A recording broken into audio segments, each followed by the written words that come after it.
बिस्मिल्लाहिर्रहमानिर्रहीम। रूबरू web channel के ख़ुसूसी प्रोग्राम में नवीद मिर्ज़ा आज जिस शख्सियत के बारे में गुफ्तगू कर रहा है उनका नाम सआदत हसन मिंटो है।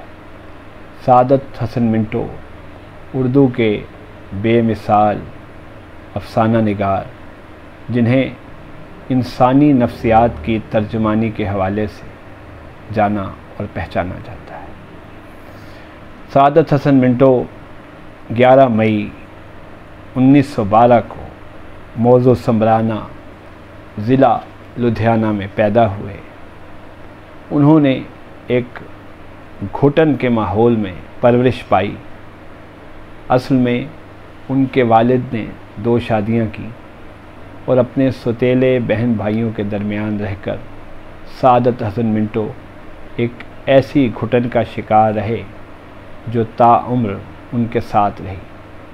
शायद इसी घुटन का नतीजा था जिसने उनके अंदर से एक इतना बड़ा अफसाना निगार दरियाफ्त किया।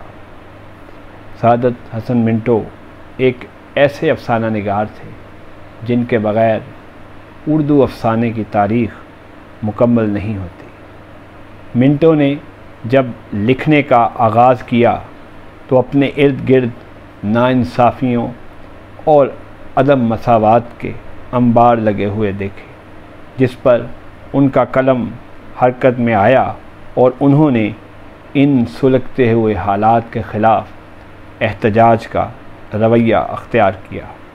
जब उनके कलम से बाग़ियाना तहरीरें फूटने लगीं और वो हक़ाइक़ की तर्जुमानी करने लगे तो मुआशरे ने उन्हें कबूल नहीं किया।